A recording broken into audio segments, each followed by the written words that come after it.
Boa tarde, meus queridos. Aqui quem fala é o Alexandre, pra vocês mais um vídeo aqui nesse belíssimo dia aqui pra vocês.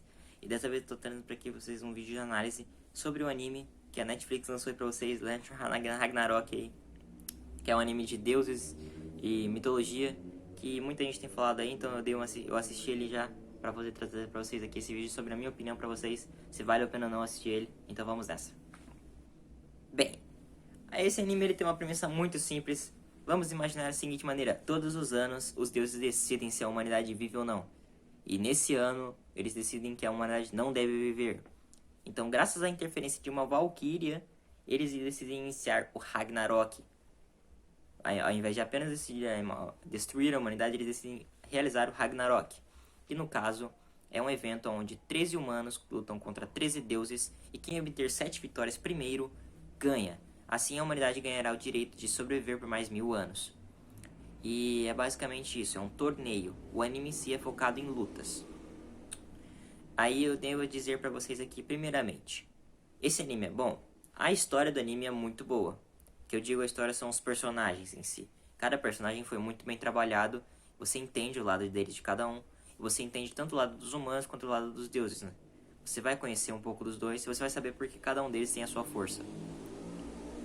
Então, ele brinca um pouco também com a mitologia, obviamente, né? Ele meio que dá uma editada, entre aspas, nas armas de deuses, por exemplo. O Mjolnir de Thor, o Tridente de Poseidon, essas armas em si elas vão aparecer.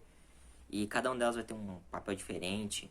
Os poderes em si, habilidades. Os seres humanos que vão estar lutando com armas diferenciadas para poder ter os seus poderes igualados com os deuses, né? É uma explicação que eles deram que é bem plausível para que eles conseguissem lutar de igual para igual. De igual para igual, entre aspas, eu quero dizer, né? Porque, obviamente, os deuses ainda são superiores, mesmo que você portando uma arma que pode feri-los, não quer dizer que você vai feri-los. Então, é basicamente isso. Então, os humanos eles vão estar selecionando lendas dos humanos, né? Pessoas que são muito habilidosas para poder estar lutando. E os deuses vão estar selecionando alguns deuses para poderem lutar por eles. Agora vamos primeiro para os pontos positivos do anime. Bom, eu assisti, eu gostei bastante da narração do anime e da linha que eles estão seguindo. E a descrição de personagens é muito bem detalhada também. Eu só acho que eles poderiam arrumar algumas coisas. Por exemplo, quando você vai contar a história de um personagem, eu não gostei da maneira que eles contaram. Por exemplo, assim, você está recrutando os 13 humanos que vão lutar por você. Ao invés de você fazer isso durante a luta, você contar a história do personagem durante a luta, você pode simplesmente recrutar todos os humanos e ir contando a história deles por quando você vai recrutando eles para esse evento, né? Por exemplo, vamos dizer aqui, eu quero chamar X humano para lutar nesse torneio. Eu chamo esse humano e assim a gente acaba descobrindo a história dele durante esse recrutamento e por que ele participaria desse negócio. A gente descobriria as motivações dele ali e durante a batalha a gente descobriria apenas algumas coisas sobre as técnicas dele. Isso deixaria um pouco menos maçante quando você vai assistir uma batalha. Porque um dos grandes problemas que eu achei é que durante a batalha, quando você está no calor, você quer saber o resultado, vem um flashback contando a história do personagem ou vem um flashback explicando como que o personagem chegou naquele nível de poder. Isso às vezes atrapalha muita gente, eu sei que muita gente não gosta disso. Então acontece bastante nesse anime, você tá tipo no calor da batalha e do nada vem um flashback explicando alguma coisa sobre um dos personagens. Isso é uma coisa que eles poderiam ter arrumado. Mas em si, a história em si de cada um é muito bem detalhada, né? Você conhece cada um dos personagens, independente do resultado das batalhas. Você vai ter algum apego a eles, dependendo do seu gosto. E as habilidades de cada um são diferentes, então é uma coisa bem legal. As armas também, técnicas, você vai conhecer bastante coisa. É uma coisa muito bem feita, eu diria, nesse aspecto. Mas tem a melhorar também nesse outro que eu falei, porque os flashbacks às vezes podem incomodar algumas pessoas. Eu levo numa boa, mas é complicado porque no meio de uma luta você tem um flashback muito grande e pode acabar atrapalhando. E assim a pessoa pode perder o interesse. Agora, quanto à animação desse anime, eu diria que é bem mediana, bem mediana. Não é uma animação muito boa, lembra muito animações de animes bem básicos ou animes antigos. Porque a animação de luta deles é muito parada. Como eu posso dizer, por exemplo, frames com os personagens se aproximando mais devagar, ou frames que o personagem vai... que o movimento dos personagens é meio que espelhado. Então é tipo... a animação de luta em si não foi muito bem trabalhada, porque é uma batalha meio tediosa, digamos assim. Você vai estar querendo saber quem vai ganhar do que você vai ficar mais no calor da batalha pra saber quem vai ganhar e não por causa dos efeitos da batalha. Tipo, os efeitos são bem simples assim, né? E acaba despertando, não desperta tanto interesse em você quando está assistindo.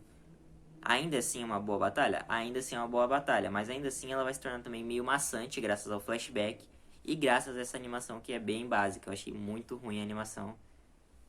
Não extremamente ruim, mas eu diria que dá pra assistir. Não é uma animação tão questionável assim. Você pode assistir. Me lembra muito a animação de Cavaleiros do Zodíaco, por exemplo, a animação de luta, né, de Cavaleiros do Zodíaco. Então você deve entender que mais ou menos nesse estilo. Isso para um anime atual é bem ruim, porque Cavaleiros do Zodíaco foi um sucesso na sua época. Mas se você vai assistir o anime hoje, você vai ver que a animação dele é um pouco ruim, porque é normal, é um anime antigo. Mas você vê isso no anime atual, produzido pela Netflix, é bem complicado. Digamos que não cai muito bem. Não envelhece bem o anime, não faz muito bem para a imagem do próprio anime. Então eu diria que pra você, se vale a pena ou não, bem, até que vale a pena você pela história. A história é bem interessante e bastante gente que gosta do mangá se decepcionou com o anime por causa dessa questão das batalhas, já que o anime é focado em batalhas. As batalhas que deveriam ser as coisas mais épicas do anime não são os mais épicos. Então, por exemplo, muita gente se decepcionou com isso. Se você vai querer assistir, a escolha é sua, meu consagrado. Você é livre para escolher, mas eu diria que eu não assistiria de novo esse anime, por mais que a história é muito boa. Se a gente produzir uma segunda temporada, provavelmente eu vou estar assistindo de novo para trazer para vocês mais conteúdo, mas a animação desse anime é realmente complicada, porque você cria uma expectativa muito grande durante a batalha e a animação acaba sendo bem travada, muito espelhada, movimentos são em si previsíveis. Ou os personagens são. Ou as cenas de luta são cenas em primeiro plano, por exemplo, onde só move o personagem e o fundo fica parado para dar um efeito diferente. Isso fica bem complicado. Eu já falei complicado umas 10 mil vezes, né? Mas acontece, né, gente? O vocabulário da gente não tá tão variado hoje em dia. Eu espero que vocês tenham gostado desse vídeo. Para aqueles que não assistem o canal aí, não acompanham, ative o sininho, se inscreve aí no canal e já deixa o seu like. E o meu amigo Ebron sempre tá postando vídeos aqui também. Acompanhe lá o nosso conteúdo. Valeu, falou e tchau.